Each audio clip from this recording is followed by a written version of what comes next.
The American army was moving toward Berlin with an icon in its hands, the Thompson. But at some point, this symbol of power became a burden for the soldiers.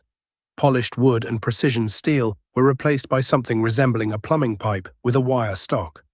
This was not an upgrade. It was an act of desperation that turned American military production into an assembly line for making tin cans. We will examine how the US Army betrayed its own ideal for the sake of victory, and why the ugliest submachine gun of the Second World War became a nightmare for the Germans. Why did the object of every soldier's desire become the main problem for US logistics? In 1944, the American infantryman dreamed of getting a Thompson, the very Chicago typewriter from Hollywood films. But when the army grew to millions of bayonets, this symbol turned into a logistical nightmare. The Thompson cost about $100, many times more than a full-fledged rifle. Each unit required delicate milling and hand-fitting of parts. Under the conditions of total war, production capacity was suffocating. Making a single Thompson took far too much time. Heavy, bulky, and temperamental in dirt, in the hands of an ordinary soldier, it turned into a useless hammer. It became obvious. The legend could not keep up with the pace of the war. The bureaucrats in the Ordnance Department realized that if they did not cut costs and simplify the design, the army would drown in production delays. A weapon designed not by gunsmiths, but by masters of stamping automobile parts. Designers George Hyde and Frederick Simpson set a goal: to turn the creation of a submachine gun into the stamping of tin cans. The principle was simple: a minimum of parts and no frills. No milling, only rough steel and welding. When the military saw the prototype, they were shocked. The contraption resembled a tool for pumping grease, and so the nickname grease gun stuck. In appearance, it was a challenge to every standard. There was no grace in it, no noble wood. It was pure utilitarianism, the cheapest and most effective solution possible. The generals looked at the plumbing pipe with disgust, but they had no other choice. Why did the M1 Garand rifle become a useless piece of wood in the Normandy hedgerows? In the summer of 1944, the war in Europe changed scenery. Open fields gave way to bocage, hedgerows as dense as concrete, cramped urban blocks and forests. The distance of fire contact shrank to a few meters. The M1 Garand rifle required space and time for aiming. In close combat inside buildings, or when encountering a German patrol around a corner, it was too long and unwieldy. The Thompson, despite its smaller dimensions, remained a heavy burden that caught on branches and door frames. Soldiers needed fire density and mobility. Sudden clashes in ruins turned into a survival game. The one who pressed the trigger faster won. When the first batches of the M3 began arriving at the front, the soldiers greeted them more coldly than enemy fire. How do you make an automatic weapon without a single milled part? The designer's answer was simple: turn the submachine gun into a hollow steel tube. The M3 was assembled from two stamped half-shells welded together. No expensive wood, only rough metal. The wire stock was used as a ramrod for cleaning the barrel. The M3 did not even have a fire selector, only automatic mode. The designers removed everything unnecessary, leaving only the mechanism that fed a cartridge into the chamber.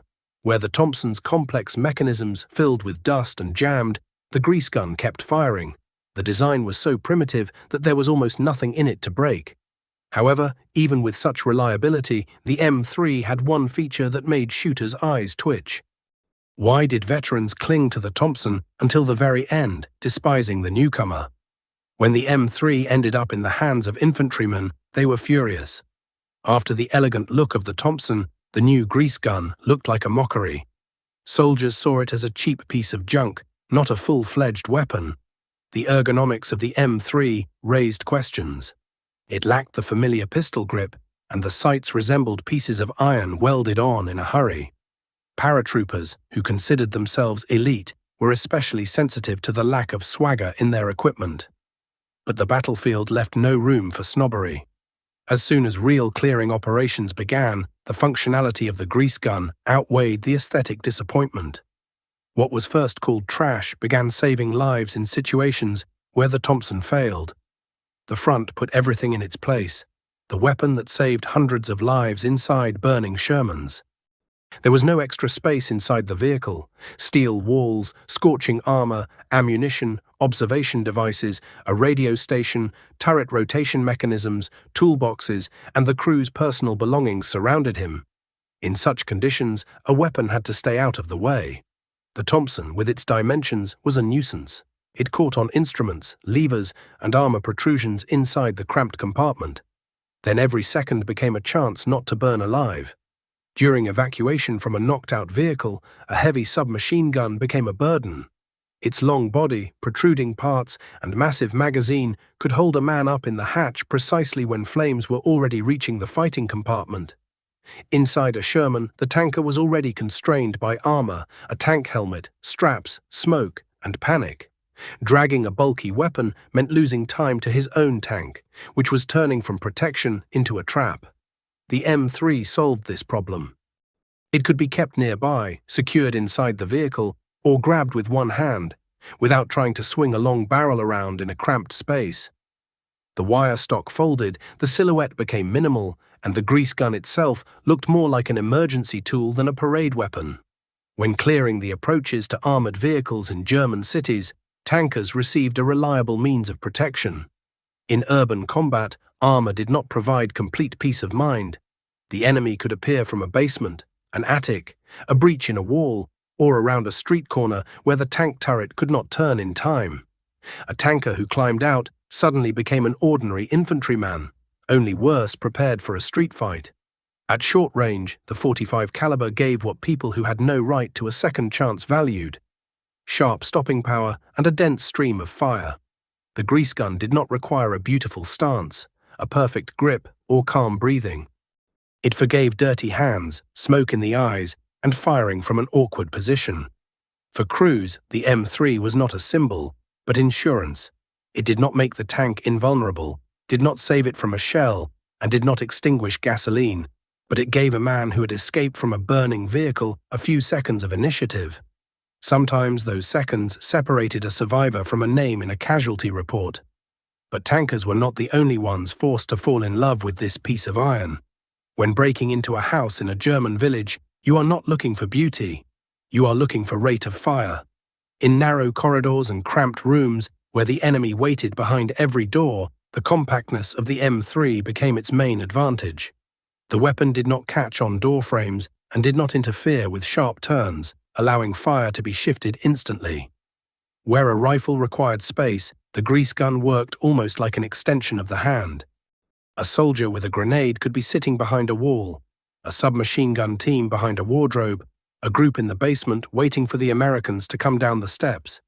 In such conditions, a soldier did not think about polished metal, the model's reputation, or how beautiful the weapon looked in a photograph. He thought about whether he would open fire first. The designers achieved an unexpected effect. The massive bolt of the M3 moved slowly, providing a low rate of fire. This made it possible to control recoil, unlike the high-rate Thompson, which tried to tear itself out of the hands during a long burst. The grease gun behaved predictably. It did not turn a magazine into an empty box in an instant, but let the shooter fire short bursts while keeping the barrel in the right sector. In such clashes, the M3 bought time. If a door swung open and a shadow flickered inside, the soldier needed not reasoning but instant action. A short burst could force the enemy to duck, retreat, release a grenade too early, or fail to pull the trigger in time. In the ruins of European cities, fighting often took place at distances where there was barely time to press the stock to the shoulder. Men fired from the hip, from one knee, from around corners, through holes in walls, from one entranceway to another. Brick dust clogged clothing, glass crunched under boots, and the corridor turned into a narrow channel of death. In such a place, expensive weapon finishing meant nothing. What mattered was barrel length, controllability, and the ability to deliver fire right now. Soon the Americans understood. In the ruins of European cities, effectiveness mattered more than aesthetics. The M3 did not inspire the same respect as the Thompson, but in close combat, respect quickly gave way to habit. A soldier could grumble about its appearance, laugh at the stamped body, and call the weapon ugly, but he still grabbed it before entering a suspicious building.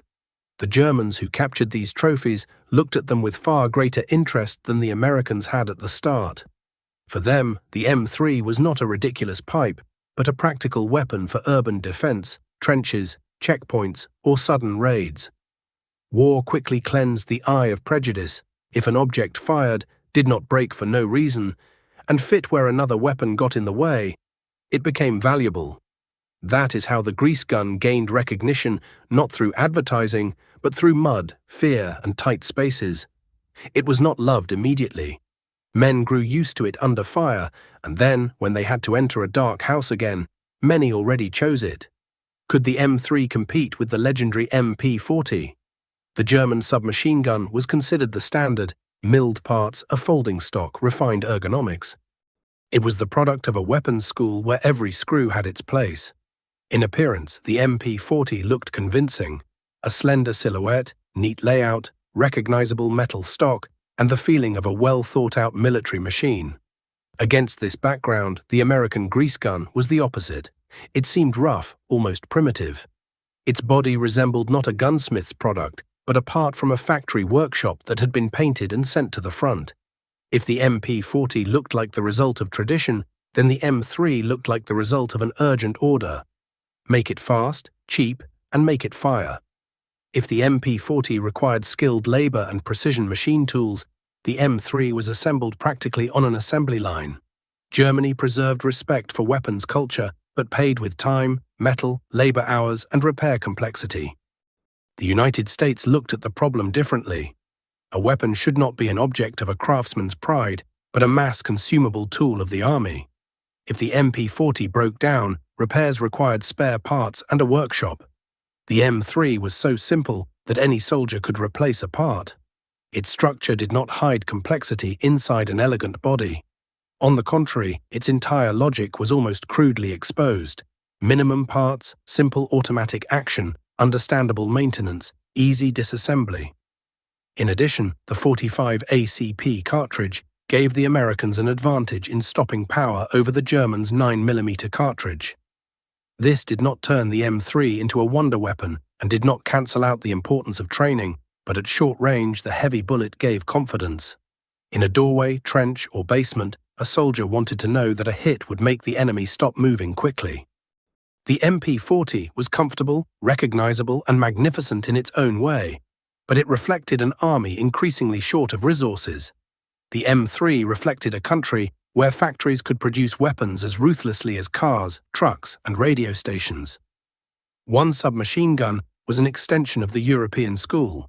The other was an extension of American industrial logic. The Americans realized that to suppress the enemy, elegance was not needed. A mass of stamped iron was enough.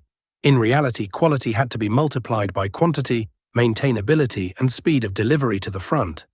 The M3 was not necessarily more beautiful, more comfortable, or more prestigious than the MP40. But it was good enough to solve the task and cheap enough to appear where it was needed. It did not try to beat the German submachine gun at an exhibition. It beat it in the warehouse, in the repair shop, in the freight train, and in the hands of a soldier who needed a weapon today. Not a perfect specimen in a month. How did America turn the arms industry into an assembly line for producing tin cans? While Germany tried to preserve the quality of its weapons, the United States bet on crude volume. General Motors factories, which had previously produced automobiles, were repurposed for stamping the M3. This decision reflected American military logic.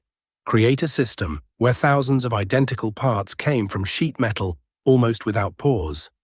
Within months, the country organized the production of tens of thousands of units per month. It was a triumph of labor organization, supply, standardization, and industrial discipline. While one workshop stamped the halves of the body, another prepared bolts, a third worked on magazines, and a fourth packed finished submachine guns into crates. The M3 became part of a huge mechanism in which the weapon was only the final product. The economic strategy worked. The cheapness of the M3 made it possible to saturate the front with automatic weapons. Where the expensive Thompson remained a desired but costly symbol, the grease gun became a mass answer to the Army's needs. It could be issued to an armored vehicle crew, a paratrooper, a driver, a heavy weapons crew, a scout, or a fighter who needed a compact means of close combat. While German units suffered from shortages, American infantry received grease guns in abundance. In war, it is not enough to create a good weapon. It must be delivered across the ocean, unloaded at a port, transported to a depot, distributed among units, supplied with magazines, cartridges, oilers, slings, spare parts, and instructions. The Americans knew how to turn production into a flow, and that flow into a combat advantage. The M3 suited this system perfectly. It did not require rare materials in the same volumes as more complex models. It did not need lengthy hand-fitting. It could be assembled quickly, checked according to a standard procedure, and sent onward. Every minute saved at the factory became an additional weapon at the front. Every simplified operation freed workers, machines, and metal for other tasks. Yes, the M3 looked rough. Yes, it had no aristocratic weapons beauty. But precisely this roughness made mass production possible. It was adapted not to a display case, but to a war of attrition, where the winner is the one capable of replacing what is lost faster than the enemy can destroy what is new. Thus, America proved that industry could be as much a weapon as a tank or a bomber. The factory press, welding station, and packing line worked for victory no worse than artillery. The M3 became the symbol of this approach, not the most beautiful, not the most beloved, but created for a war counted in millions of people, tons of steel, and months of continuous production. Was replacing an icon with an ugly thing justified? The M3 grease gun drew a line under the era of weapons romanticism. It proved that in the industrial meat grinder, the winner is not the one holding an elegant masterpiece, but the one who can arm millions of soldiers with a simple and cheap tool. In this sense, the grease gun was not an exception, but a warning. The future of war belongs not to legends, but to production quotas.